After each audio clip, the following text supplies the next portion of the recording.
Assalamualaikum warahmatullahi wabarakatuh. Perkenalkan, kami dari kelompok 1 yang beranggotakan Jihan Solehatunisa, Dian Sukma Fitriani, Riksma Ruhmana, Reza Alpiandi, dan Olan Oktareja. Baik, kami di sini akan menjelaskan materi, yaitu yang pertama ada pengantar manajemen sumber daya manusia, yang kedua perencanaan sumber daya manusia, yang ketiga ada analisis pekerjaan dan desain pekerjaan, dan yang keempat ada pengarahan. Oke, selanjutnya yang akan dipresentasikan oleh Olen. Di sini saya akan menjelaskan mengenai unit 1 yang mana tentang pengantar manajemen sumber daya manusia. Apa itu manajemen sumber daya manusia?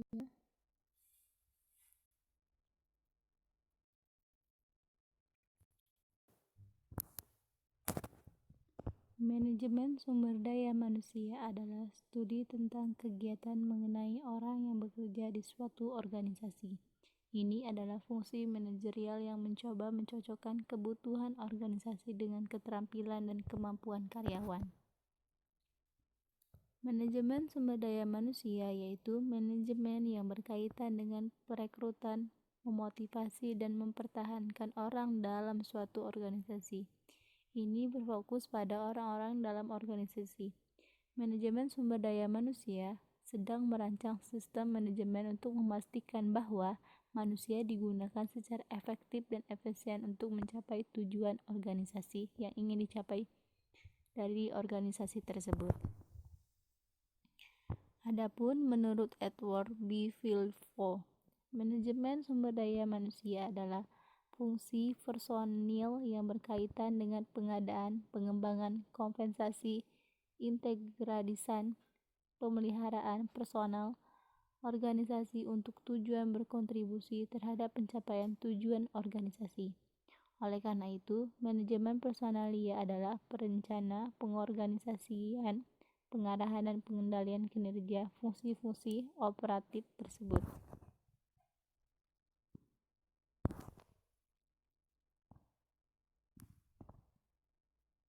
Adapun sifat manajemen sumber daya manusia ini terdapat 4 poin. Yang pertama, manajemen sumber daya manusia melibatkan penerapan fungsi dan prinsip manajemen. Fungsi dan prinsip diterapkan untuk memperoleh, mengembangkan, memelihara, dan memberikan remunerasi kepada karyawan dalam organisasi. Keputusan yang berkaitan dengan karyawan harus diintegrasikan. Keputusan tentang berbagai aspek karyawan harus konsisten dengan keputusan sumber daya manusia lainnya. Yang ketiga, keputusan yang dipengaruhi efektivitas organisasi. Keefektifan suatu organisasi akan menghasilkan perbaikan layanan kepada pelanggan dalam bentuk produk-produk berkualitas tinggi yang dipasok dengan biaya yang masuk akal.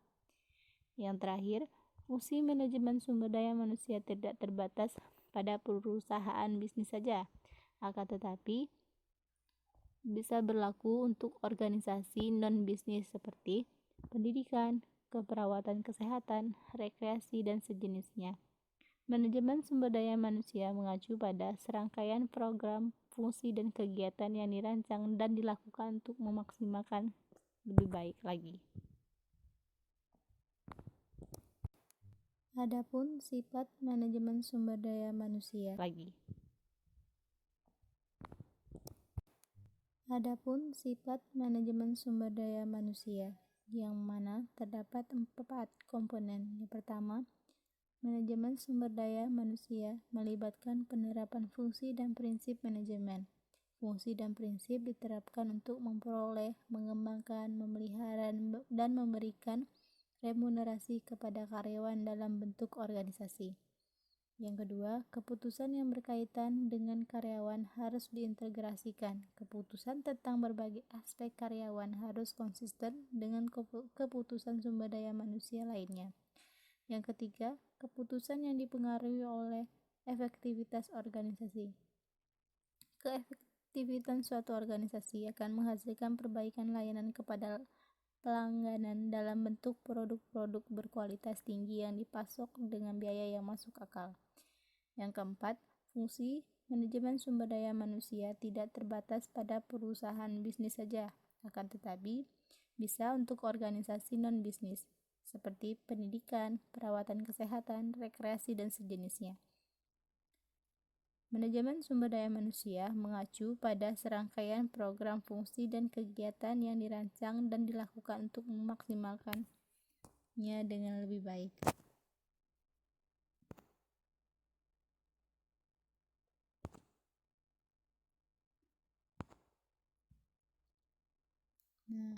Adapun ruang lingkup manajemen sumber daya manusia yang terdapat 9 ruang lingkupnya. Yang pertama, perencanaan sumber daya manusia. Yang kedua, desain organisasi dan pekerjaan.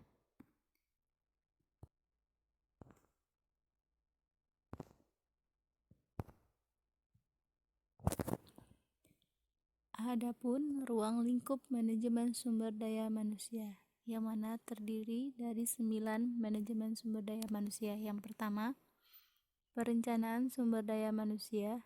Yang kedua, desain organisasi dan pekerjaan. Yang ketiga, seleksi dan kepegawaian. Yang keempat, pelatihan dan pengembangan. Yang kelima, pengembangan organisasi. Yang keenam, karyawan pendamping. Yang ketujuh, kompensasi dan keuntungan. Yang kedelapan, serikat pekerja atau buruh. Yang 9, sistem informasi. Adapun fungsi manajemen sumber daya manusia. Di sini terdapat 8 fungsi manajemen sumber daya manusia. Namun, fungsi ini dapat dikelompokkan sebagai berikut menjadi 4. Yang pertama, manajemen sumber daya manusia strategis. Yang kedua, kesempatan kerja yang setara. Yang ketiga, kepegawaian. Yang keempat, manajemen dan pengembangan bakat. Di sini terdapat peran manajemen sumber daya manusia, yaitu untuk merencanakan, mengembangkan, dan mengelola kebijakan dan program yang dirancang untuk memanfaatkan sumber daya organisasi secara optimal dengan orang-orang di tempat kerja dan dengan hubungan mereka dalam perusahaan. Tujuannya adalah, pertama, pemanfaatan sumber daya manusia yang efektif. Yang kedua, hubungan kerja yang diinginkan di antara semua anggota organisasi. Yang ketiga, pengembangan sumber daya maksimum fungsi sumber daya manusia sebagai administrasi dan profesional.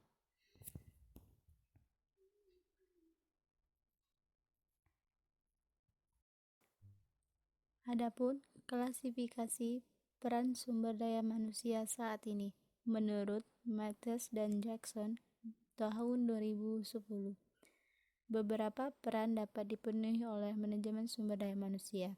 Sifat dan tingkat peran ini tergantung pada apa yang diinginkan manajemen atas untuk dilakukan oleh manajemen sumber daya manusia dan kompetensi apa yang telah ditunjukkan oleh staf sumber daya manusia. Di sini terdapat 3 peran. Yang pertama, administratif praktek personal, formulir tentang kepatuhan hukum dan dokumen. Yang kedua, tindakan operasional mengelola karyawan dari masalah hubungan advokat karyawan. Yang ketiga, sumber daya manusia strategi organisasi atau bisnis strategi, atau bisa disebut perencanaan sumber daya manusia. Peran administrasi sumber daya manusia di sini sangat berorientasi pada administrasi dan pencatatan terhadap dokumen hukum penting dan implementasi kebijakan. Perubahan besar telah terjadi dalam peran administrasi sumber daya manusia selama beberapa tahun sekitar. 2 perubahan besar yang mendorong transformasi peran administrasi adalah penggunaan teknologi dan pengalih-dayaan yang lebih besar. Teknologi telah banyak digunakan untuk meningkatkan efisiensi administrasi sumber daya manusia dan daya tangkap sumber daya manusia untuk karyawan dan manajer yang lebih banyak lagi. Selanjutnya, peran advokasi operasional dan karyawan untuk advokasi karyawan membantu memastikan perlakuan yang adil dan merata bagi karyawan terlepas dari latar belakang atau keadaan pribadi. Kadang-kadang, peran advokat sumber daya manusia dapat menimbulkan konflik dan manajer operasi. Namun, tanpa peran advokasi sumber daya manusia, pengusaha dapat menghadapi lebih banyak tuntutan hukum dan pengaduan daripada yang mereka lakukan sekarang. Yang ketiga, peran strategi untuk sumber daya manusia.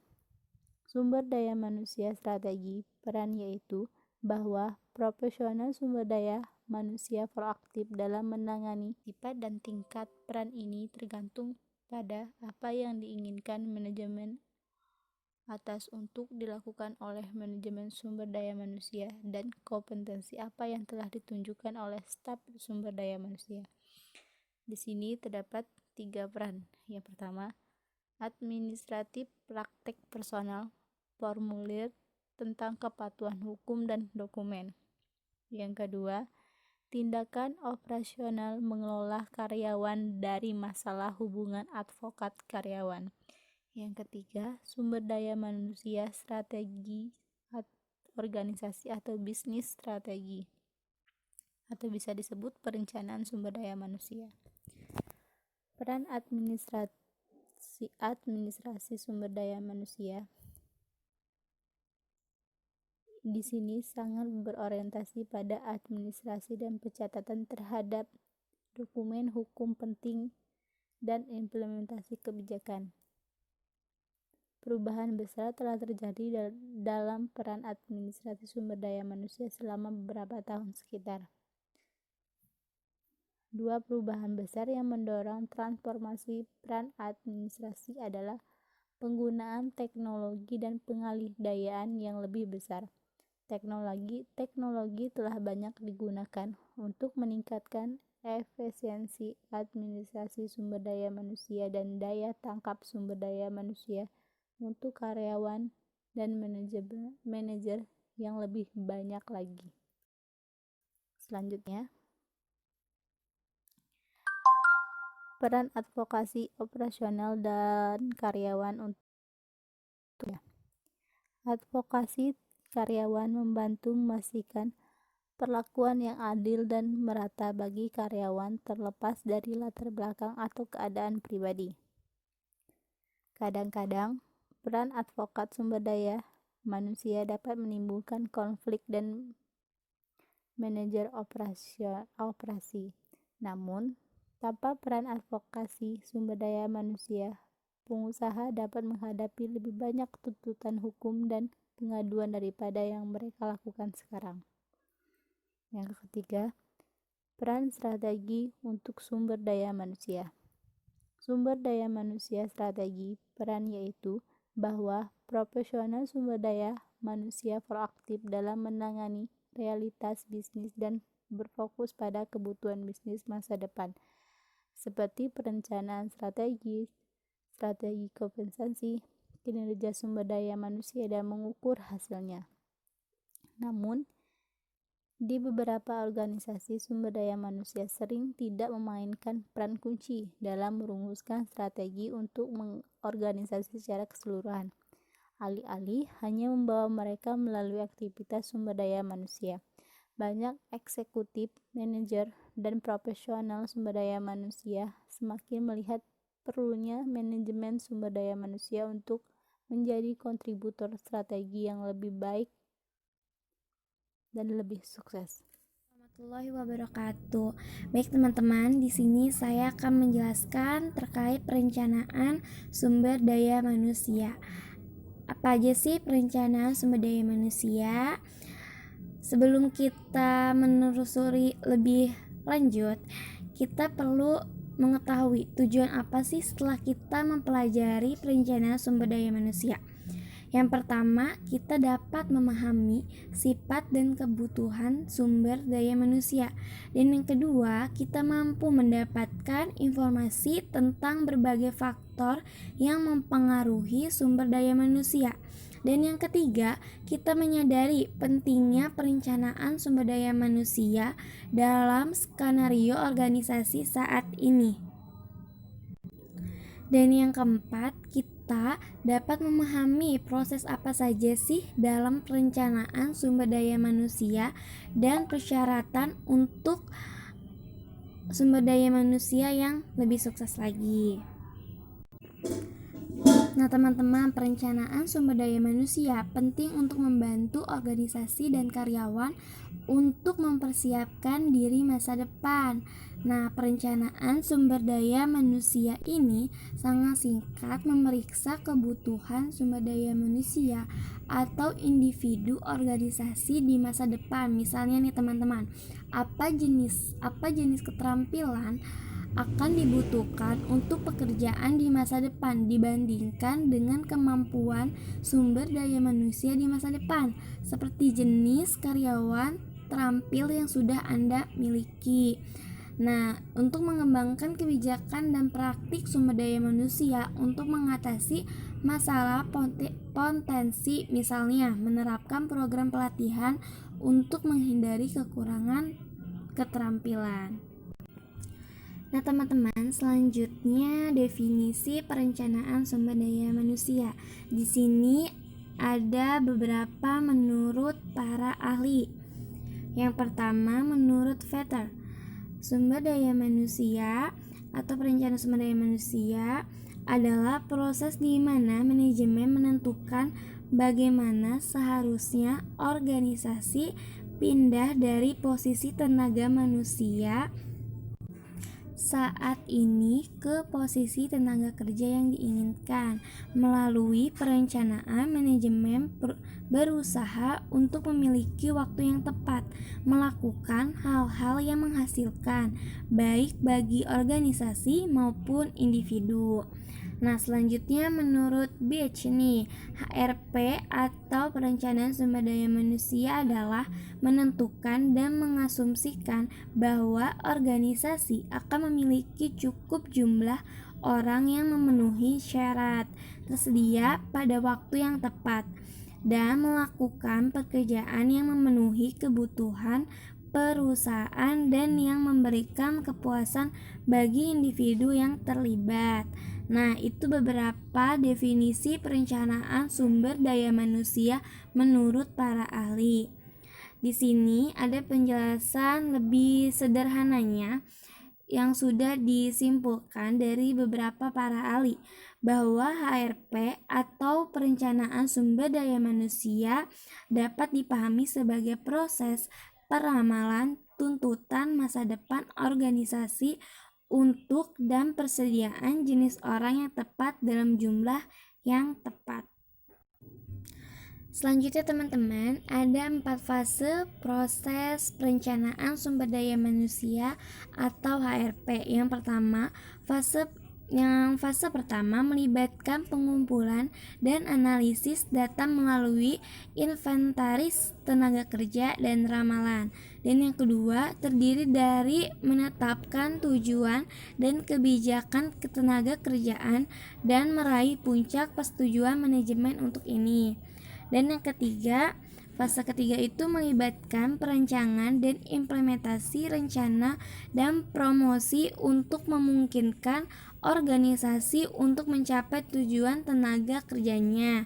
Dan selanjutnya fase keempat berkaitan dengan kontrol dan evaluasi yang dimana rencana tenaga kerja ini untuk memfasilitasi kemajuan yang memberikan manfaat bagi organisasi maupun individu. Nah, pandangan ini jangka panjangnya berarti keuntungan yang dapat dikorbankan dalam jangka pendek untuk alasan masa depan organisasi tersebut. Nah, selanjutnya ada tujuan perencanaan sumber daya manusia. Baik teman-teman, yang pertama ada peramalan kebutuhan sumber daya manusia, yang dimana perencanaan sumber daya manusia ini dalam peramalan kebutuhan sumber daya manusia sangat penting untuk menentukan kebutuhan di masa depan sumber daya manusia dalam suatu organisasi tersebut. Dengan tidak adanya rencana ini akan sangat sulit untuk menyediakan jenis yang tepat orang pada waktu yang tepat. Selanjutnya, manajemen perubahan yang efektif, yang dimana perencanaan ini tepat diperlukan untuk mengatasi perubahan dalam berbagai aspek yang mempengaruhi organisasi. Perubahan ini membutuhkan kelanjutan alokasi atau realokasi dan pemanfaatan sumber daya manusia yang efektif dalam suatu organisasi. Nah, selanjutnya mewujudkan tujuan organisasi untuk memenuhi ekspansi dan organisasi lainnya. Kegiatan perencanaan sumber daya manusia organisasi ini sangat penting untuk mewujudkan tujuan organisasi. Dan yang keempat, mempromosikan karyawan, yang dimana perencanaan sumber daya manusia ini memberikan umpan balik dalam bentuk data karyawan yang dapat digunakan dalam pengambilan keputusan dalam peluang promosi yang akan tersedia untuk organisasi. Selanjutnya ada pemanfaatan sumber daya manusia yang efektif. Nah, biasanya basis data akan memberikan informasi yang berguna dalam mengidentifikasi dan kekurangan sumber daya manusia. Tujuan perencanaan sumber daya manusia adalah untuk mempertahankan dan meningkatkan kapasitas organisasi untuk mencapai tujuan dengan mengembangkan strategi yang sesuai yang akan menghasilkan kontribusi maksimum sumber daya manusia tersebut. Nah, selanjutnya teman-teman, ada kebutuhan dalam suatu perencanaan sumber daya manusia dalam organisasi, yaitu ada situasi ketenagakerjaan pengangguran, yang dimana secara umum sudah tidak asing lagi ya teman-teman, pengangguran meningkat. Ada kekurangan akut untuk berbagai keterampilan ini, menekankan pada kebutuhan untuk rekrutmen dan retensi karyawan yang lebih efektif. Nah, selanjutnya ada perubahan teknologi. Perubahan dalam teknologi produksi, metode pemasaran ini dan teknik manajemen telah luas dan cepat. Efeknya sangat besar pada pekerjaan, konten, dan konteks pekerjaan. Perubahan teknologi ini telah menyebabkan masalah yang berkaitan dengan redundansi, retensi, dan pemindahan. Semua ini menyarankan perlunya merencanakan kebutuhan tenaga kerja secara intensif dan sistematis. Nah, selanjutnya perubahan demografis, yang dimana perubahan demografis ini mengubah profil angkatan kerja dalam hal usia, jenis kelamin, melek huruf, input teknis, dan latar belakang sosial memiliki implikasi untuk perencanaan sumber daya manusia. Nah, selanjutnya ada kekurangan keterampilan. Pada kekurangan keterampilan ini, contohnya pengangguran tidak berarti bahwa pasar tenaga kerja adalah pasar pembeli. Organisasi umumnya menjadi lebih kompleks dan membutuhkan berbagai keterampilan spesialis. Itu jarang dan menakutkan. Masalah muncul dalam suatu organisasi ketika karyawan dengan spesialisasi tersebut keterampilannya akan hilang, gitu ya. Selanjutnya, pengaruh pemerintah. Nah, kita perlu melihat bahwa kontrol pemerintah dan perubahan undang-undang yang berkaitan dengan tindakan afirmatif untuk kelompok yang kurang beruntung, kondisi kerja saat ini dan jam kerja, pembatasan tentang perempuan dan pekerjaan anak, pekerjaan kasual, dan kontrak, dan lain-lain. Telah berangsang organisasi untuk terlibat dalam suatu perencanaan sumber daya manusia yang sistematis. Setelah itu ada kontrol legislatif dan dampak kelompok, pendekatan sistem, waktu timbal. Nah, selanjutnya di dalam perencanaan sumber daya manusia ada pentingnya dalam perencanaan sumber daya manusia. Ada kebutuhan personel masa depan dan bagian perencanaan strategis, menciptakan tenaga yang sangat berbakat, strategi internasional, dan fungsi foundation for personnel, meningkatkan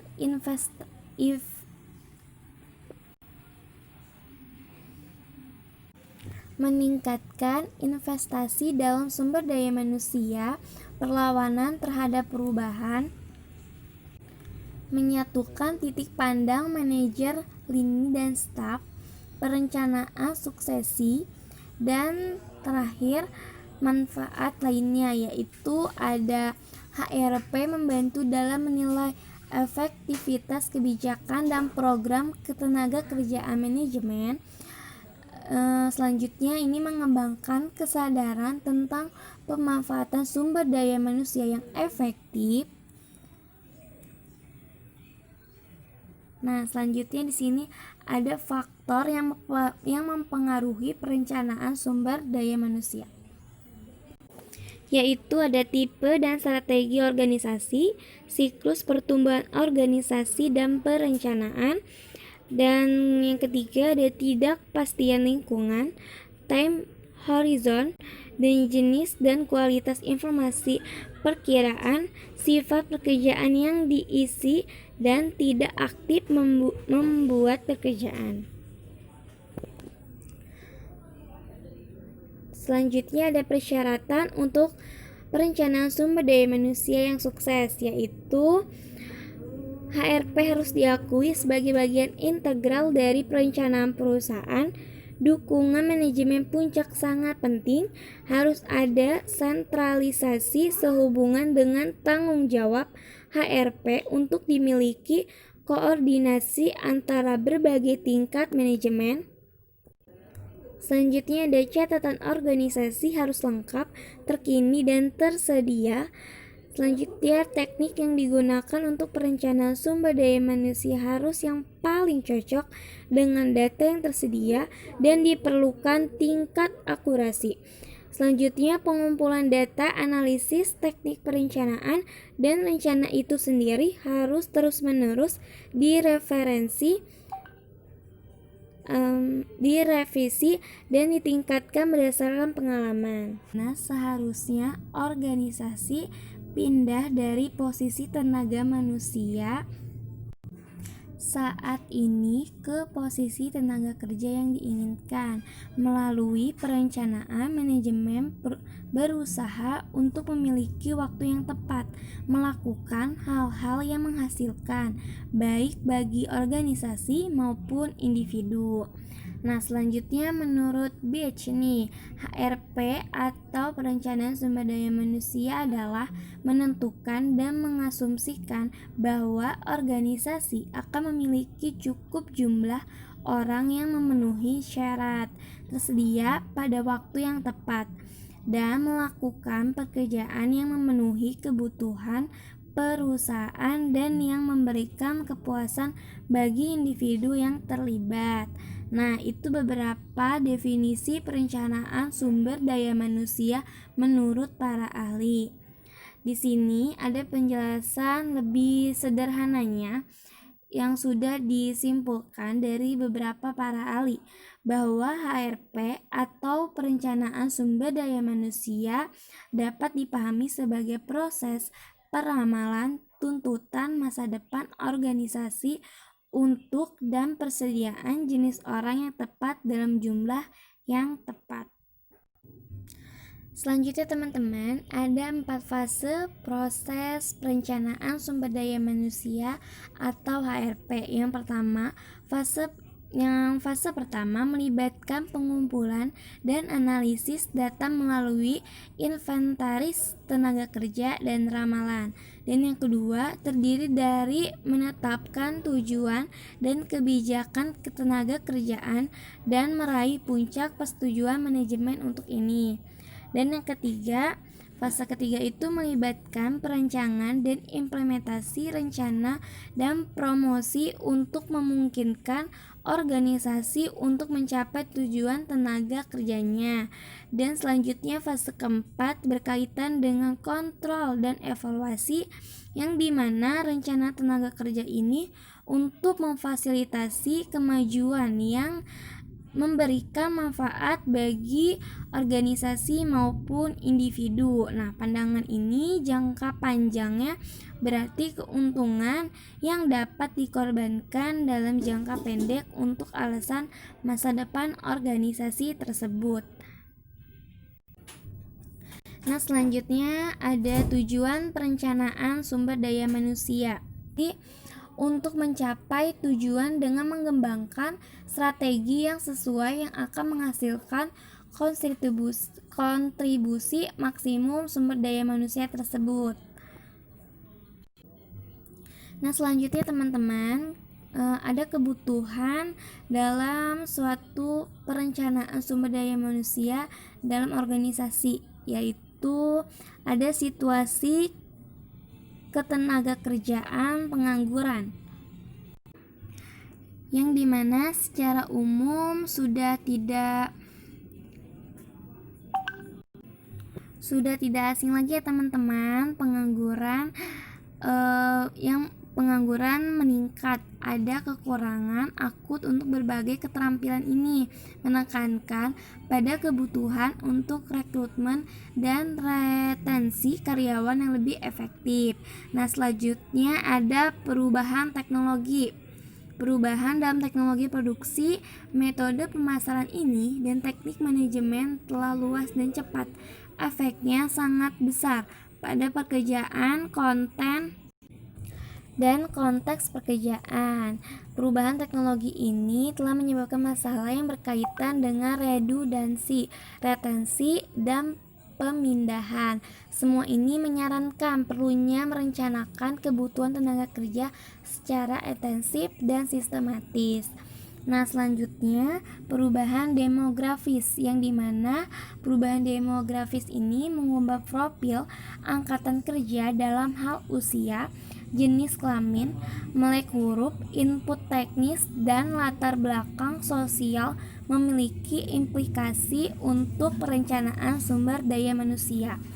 Nah, selanjutnya ada kekurangan keterampilan.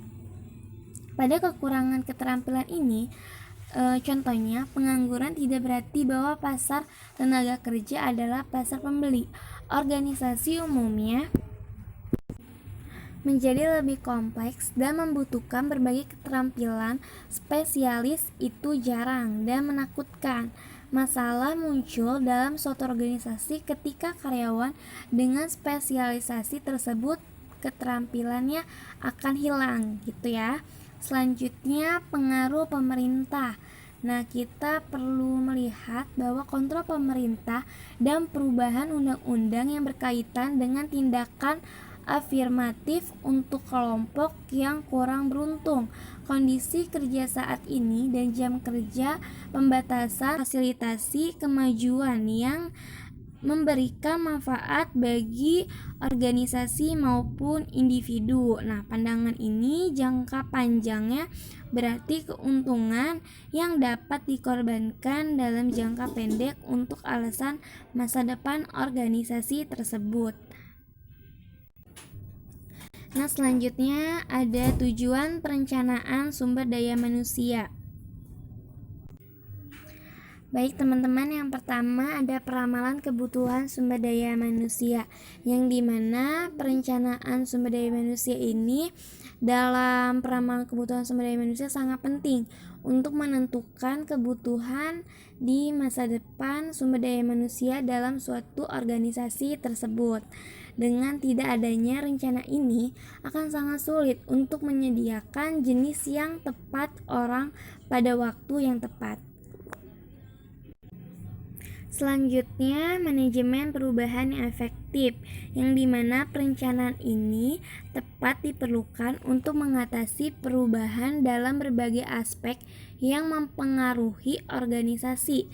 Perubahan ini membutuhkan kelanjutan alokasi atau realokasi dan pemanfaatan sumber daya manusia yang efektif dalam suatu organisasi. Nah, selanjutnya mewujudkan tujuan organisasi untuk memenuhi ekspansi dan organisasi lainnya. Kegiatan perencanaan sumber daya manusia organisasi ini sangat penting untuk mewujudkan tujuan organisasi. Dan yang keempat, mempromosikan karyawan, yang dimana perencanaan sumber daya manusia ini memberikan umpan balik dalam bentuk data karyawan yang dapat digunakan dalam pengambilan keputusan dalam peluang promosi yang akan tersedia untuk organisasi. Selanjutnya ada pemanfaatan sumber daya manusia yang efektif. Nah, biasanya basis data akan memberikan informasi yang berguna dalam mengidentifikasi dan kekurangan sumber daya manusia.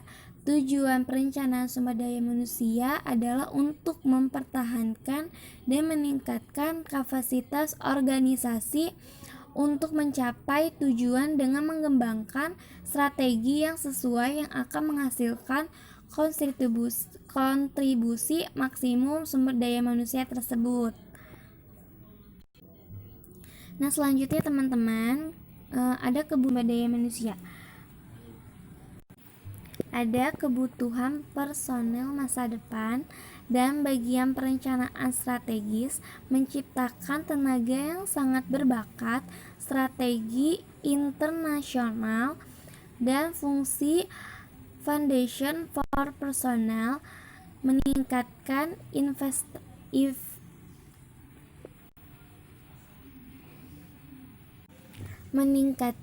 investasi dalam sumber daya manusia, perlawanan terhadap perubahan, menyatukan titik pandang manajer, lini, dan staf, perencanaan suksesi, dan terakhir manfaat lainnya, yaitu ada HRP membantu dalam menilai efektivitas kebijakan dan program ketenaga kerjaan manajemen. Selanjutnya ini mengembangkan kesadaran tentang pemanfaatan sumber daya manusia yang efektif. Nah, selanjutnya di sini ada faktor yang mempengaruhi perencanaan sumber daya manusia, yaitu ada tipe dan strategi organisasi, siklus pertumbuhan organisasi dan perencanaan, dan yang ketiga ada ketidakpastian lingkungan, time horizon, dan jenis dan kualitas informasi perkiraan, sifat pekerjaan yang diisi, dan tidak aktif membuat pekerjaan. Selanjutnya ada persyaratan untuk perencanaan sumber daya manusia yang sukses, yaitu HRP harus diakui sebagai bagian integral dari perencanaan perusahaan. Dukungan manajemen puncak sangat penting.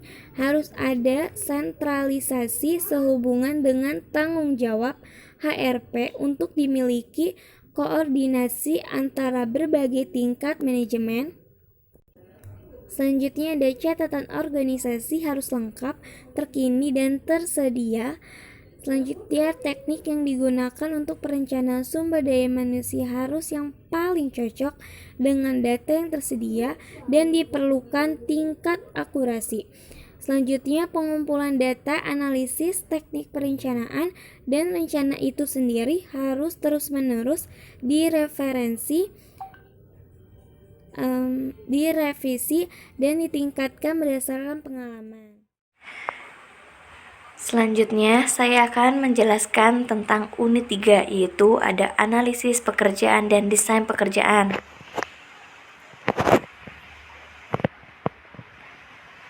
Analisis pekerjaan.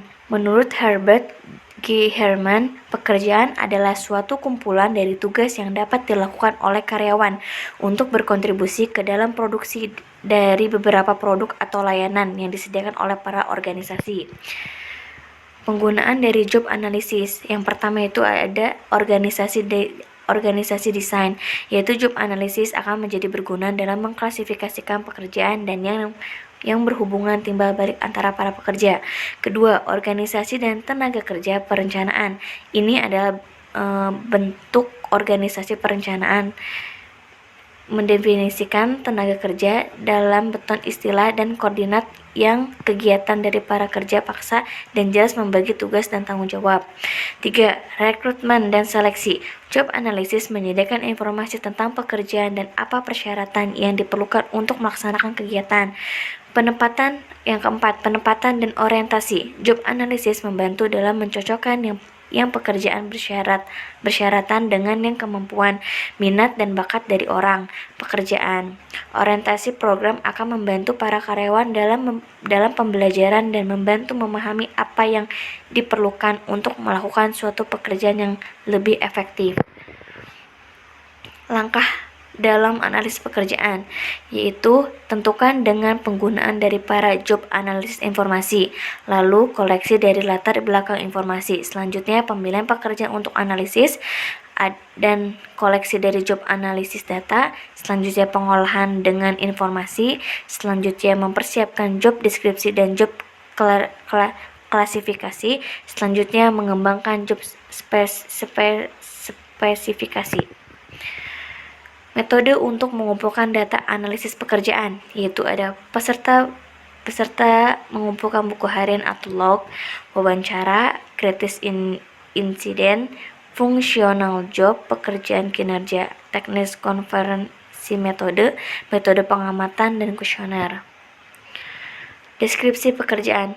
Philpott telah ditetapkan job description sebagai sebuah pekerjaan. Deskripsi adalah sebuah terorganisir, faktual, pernyataan dari tugas dan tanggung jawab dari suatu pekerjaan. Dalam singkat, itu harus memberitahu apa yang harus dilakukan, bagaimana hal ini dilakukan, mengapa. Ini adalah sebuah standar dari fungsi, di bawah definisikan dengan tepat dan berwenang isi dari suatu pekerjaan. Desain pekerjaan. Ada menurut John Werner dan Desmond, pekerjaan desain adalah yang pengembangan dan perubahan dari komponen dari sebuah pekerjaan, seperti sebagai satu tugas, satu melakukan, dan yang ruang lingkup dari seorang tanggung jawab untuk meningkatkan produktivitas dan dengan kualitas dari para karyawan bekerja hidup. Prinsip-prinsip desain pekerjaan, yaitu untuk mempengaruhi variasi keterampilan, untuk mempengaruhi identitas tugas, untuk mempengaruhi tugas penting, untuk mempengaruhi otonomi, dan untuk mempengaruhi umpan balik. Selanjutnya akan dilanjutkan dengan unit 4. Bismillahirrahmanirrahim. Baik, saya Jihan Solehatunisa akan melanjutkan unit 4, pembahasan tentang pengarahan. Yang pertama itu rekrutmen. Menurut Edwin B. Flippo, perekrutan adalah proses mencari calon karyawan dan merangsang mereka untuk melamar pekerjaan di organisasi. Perekrutan merupakan langkah dalam proses yang berlanjut dengan seleksi dan berhenti dengan penempatan kandidat. Perekrutan adalah menemukan pelamar potensial untuk lowongan organisasi aktual atau yang diantisipasi. Yang kedua, proses rekrutmen.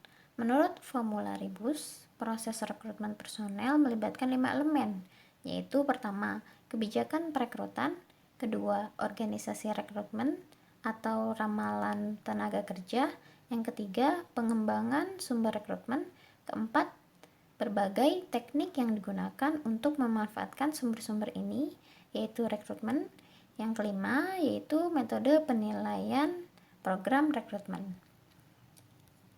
Pertama, kebijakan perekrutan. Kebijakan perekrutan ini menentukan tujuan rekrutmen dan menyediakan kerangka kerja untuk pelaksanaan program rekrutmen. Ini juga melibatkan komitmen pemberi kerja terhadap beberapa prinsip untuk menemukan dan mempekerjakan orang-orang yang berkualifikasi.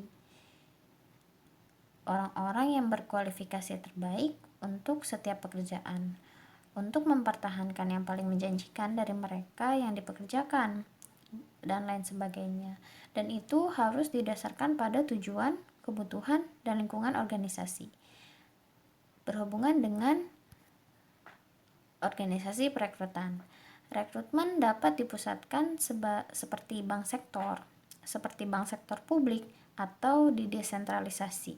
Kedua praktik memiliki kelebihan masing-masing. Pilihan antara keduanya akan tergantung pada filosofi manajerial dan kebutuhan khusus organisasi. Yang ketiga, sumber perekrutan. Berbagai sumber perekrutan dapat diklasifikasikan sebagai internal dan eksternal. Dan masing-masing keduanya memiliki kelebihan dan kekurangan mereka sendiri. Yang keempat, metode perekrutan. Teknik rekrutmen adalah cara untuk melakukan kontak dengan kandidat potensial untuk memberikan mereka informasi yang diperlukan dan mendorong mereka untuk melamar pekerjaan. Yang terakhir atau yang kelima yaitu evaluasi program perekrutan. Proses rekrutmen harus dievaluasi secara berkala. Kriteria untuk evaluasi dapat terdiri dari biaya per pelamar, rasio perekrutan, penilaian kinerja, masa tinggal, dan lain sebagainya. Setelah evaluasi, perbaikan yang diperlukan harus dilakukan dalam program rekrutmen. Adapun persyaratan kebijakan rekrutmen. Kebijakan rekrutmen organisasi harus memenuhi ketentuan berikut ini. Yang pertama, harus sesuai dengan kebijakan personel umumnya. Yang kedua, harus cukup fleksibel untuk mengetahui perubahan kebutuhan organisasi. Yang ketiga, harus dirancang sedemikian rupa untuk memastikan peluang kerja bagi karyawannya dalam jangka panjang sehingga tujuan organisasi harus dapat dicapai dan harus mengembangkan potensi karyawan. Yang keempat, harus sesuai dengan kualitas karyawan dengan persyaratan pekerjaan yang mereka pekerjakan. Yang kelima, harus menyoroti perlunya membangun analisis pekerjaan. Adapun faktor yang mempengaruhi rekrutmen, ada faktor internal dan faktor eksternal. Yang pertama, faktor internal. Ada 12 faktor yaitu kebijakan upah dan gaji. Yang kedua, komposisi usia angkatan kerja yang ada. Yang ketiga, kebijakan promosi dan pensiun. Keempat, tingkat turnover. Yang kelima, sifat operasi melibatkan jenis personel yang diperlukan. Yang keenam, tingkat dan musiman operasi yang dimaksud. Yang ketujuh, program ekspansi dan pengurangan di masa depan. Yang kedelapan, merekrut kebijakan organisasi. Yang kesembilan, strategi perencanaan sumber daya manusia perusahaan. Yang kesepuluh, ukuran organisasi dan jumlah karyawan yang dipekerjakan. Yang ke-11, biaya yang terlibat dalam merekrut karyawan. Dan akhirnya, rencana pertumbuhan dan ekspansi organisasi.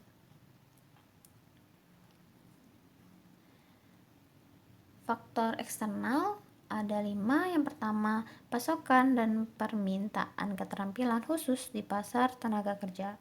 Yang kedua, persepsi citra perusahaan tentang pencari kerja tentang perusahaan. Yang ketiga, faktor budaya eksternal. Jelas, budaya dapat melakukan pemeriksaan yang cukup besar pada perekrutan. Misalnya, perempuan mungkin tidak direkrut dalam pekerjaan tertentu di industri. Yang keempat, faktor ekonomi seperti pasar tenaga kerja yang ketat, kadang longgar juga. Mengenai reputasi perusahaan di masyarakat sebagai master gaji yang baik atau masalah sekutu yang menentukan kualitas dan kuantitas tenaga kerja yang menyerahkan diri untuk perekrutan. Yang kelima, faktor-faktor politik dan hukum juga melakukan penegakan sehubungan dengan sifat dan jam kerja bagi perempuan dan anak-anak dan praktik kerja sekutu di perusahaan. Reservasi pekerjaan untuk SC, ST, dan sebagainya. Sumber rekrutmen ada 2, sumber internal dan sumber eksternal. Dalam hal ini, memanfaatkan sumber-sumber internal yang tersedia sebelum pergi keluar untuk menarik para kandidat, yaitu sumber eksternal, order, dan lainnya menyarankan dua kategori sumber internal, termasuk peninjauan karyawan saat ini dan nominasi kandidat oleh karyawan.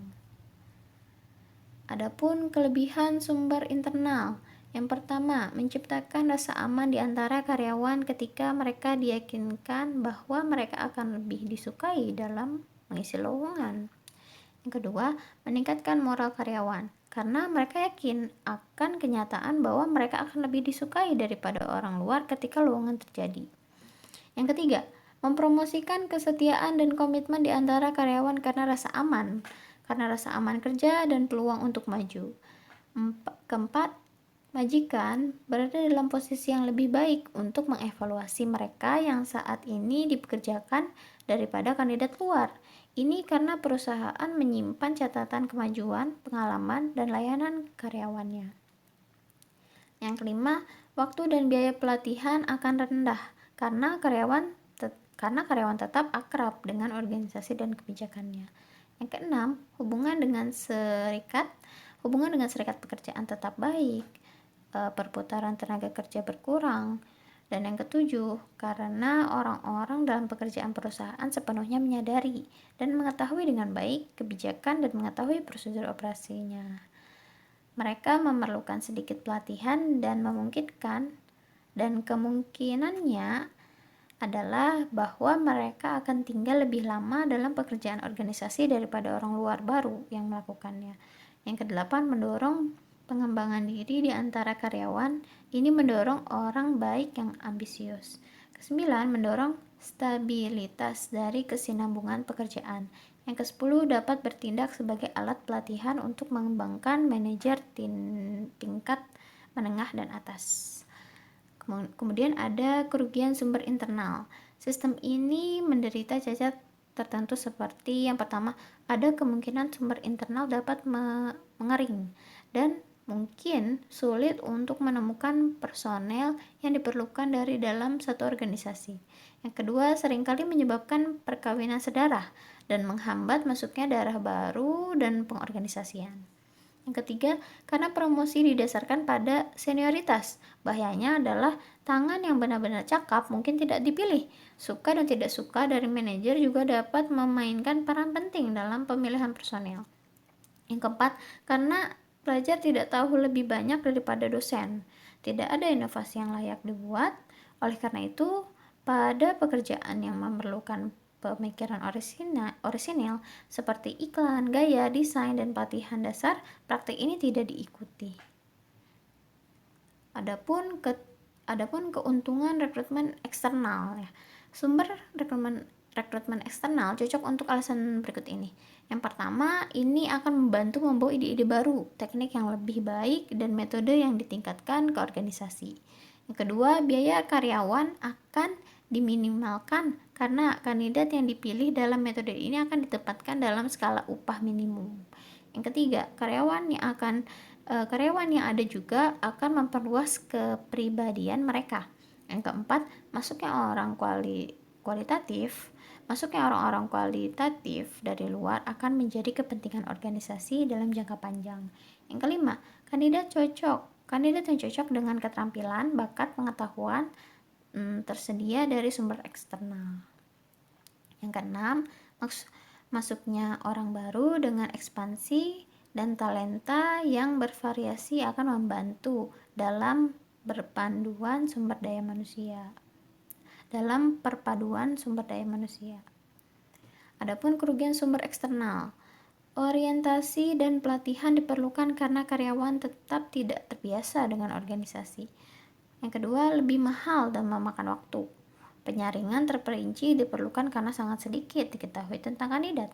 Yang ketiga, jika peserta baru gagal menyesuaikan diri dengan pekerjaan di perusahaan, itu berarti pengeluaran lebih banyak untuk mencari penggantinya. Yang keempat, motivasi. Moral dan kesetiaan staf yang ada terpengaruh. Jika pekerjaan tingkat yang lebih tinggi Jika pekerjaan tingkat yang lebih tinggi dari sisi sumber eksternal, ini menjadi sumber pembakaran hati dan demoralisasi di antara karyawan yang ada. ada 3 sumber, yaitu sumber eksternal, sumber rekrutmen, dan sumber internal. Secara garis umum atau secara garis besarnya, memanfaatkan sumber-sumber internal yang tersedia sebelum pergi keluar untuk mencari para kandidat. Sumber eksternal, order dan lainnya, menyarankan 2 kategori sumber internal termasuk peninjauan karyawan saat ini dan nominasi kandidat oleh karyawan. Kelebihan dari sumber internal yaitu menciptakan rasa aman di antara karyawan ketika mereka diyakinkan bahwa mereka akan lebih disukai dalam mengisi lowongan. Dan yang kedua itu meningkatkan moral karyawan. Yang ketiga mempromosikan kesetiaan dan komitmen di antara karyawan. Yang keempat majikan berada dalam posisi yang lebih baik. Dan yang seterusnya bisa dibaca oleh kawan-kawan ya. Ada 10 poin kelebihan dari sumber internal. Dan selanjutnya itu ada kerugian sumber internal. Sistem ini menderita cacat tertentu, seperti di sini ada 4 poin. Yang pertama itu ada kemungkinan sumber internal dapat menggiring dan mungkin sulit untuk menemukan personel yang diperlukan dari dalam suatu organisasi. Dan yang kedua, seringkali menyebabkan perkawinan sedarah dan menghambat masuknya darah baru dan perorganisasian. Dan yang ketiga, karena promosi didasarkan pada senioritas. Bahayanya adalah tangan yang benar-benar cakap mungkin tidak dipilih. Suka dan tidak suka dari manajemen juga dapat memainkan peran penting dalam pemilihan personil. Dan yang keempat ini, karena pelajar tidak tahu lebih banyak daripada dosen. Tidak ada inovasi yang layak dibuat, oleh karena itu, pada pekerjaan yang memerlukan pemikiran orisinil, seperti iklan, gaya, desain, dan lainnya, taktik ini tidak diikuti. Dan yang selanjutnya itu keuntungan rekrutmen eksternal. Di sini ada 6 poin, bisa dibaca oleh teman-teman. Mungkin lebih jelasnya saya akan jelaskan. Yang pertama ini akan membantu ide-ide baru, teknik yang lebih baik, dan metode yang ditingkatkan ke organisasi. Dan yang kedua, biaya karyawan yang akan diminimalkan karena kandidat yang dipilih. Dan yang ketiga, karyawan yang ada juga akan memperluas kepribadian mereka.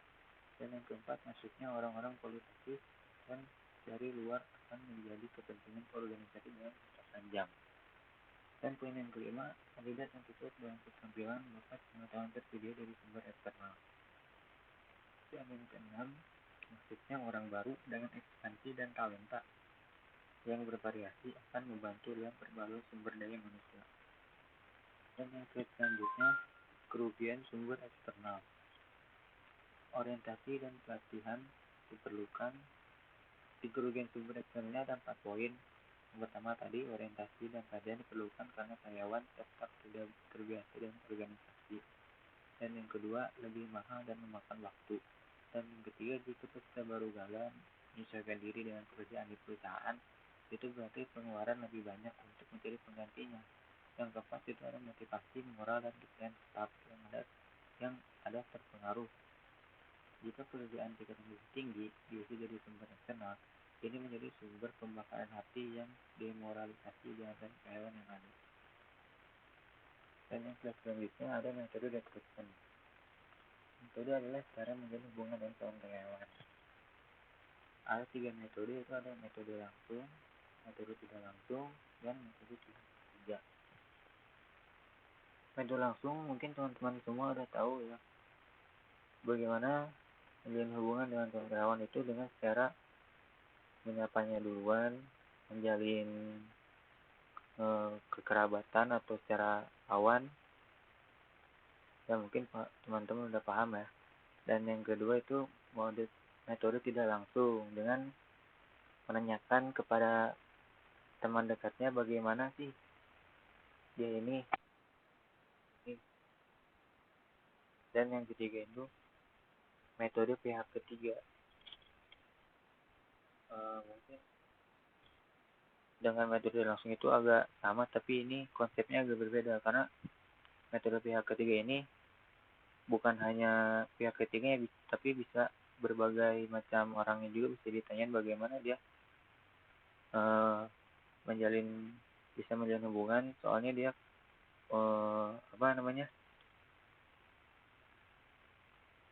membuat suatu penggalian informasi tentang dia sehingga bisa menjalin kerjasama dengannya seperti itu. Terus selanjutnya ada filosofi perekrutan.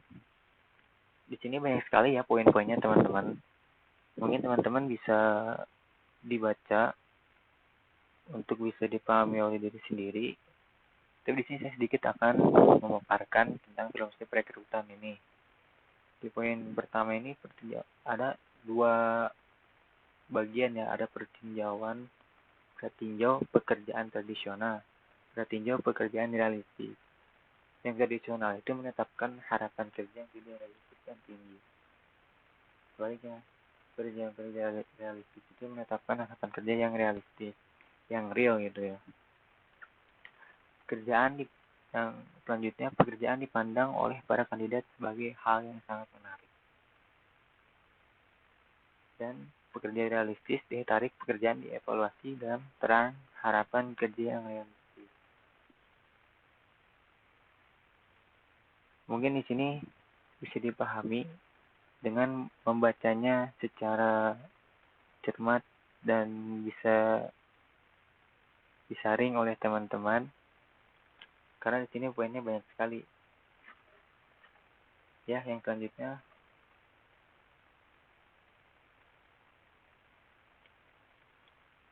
ya mungkin itu saja dari saya. Apabila ada kekurangan mohon dimaafkan. Assalamualaikum warahmatullahi wabarakatuh.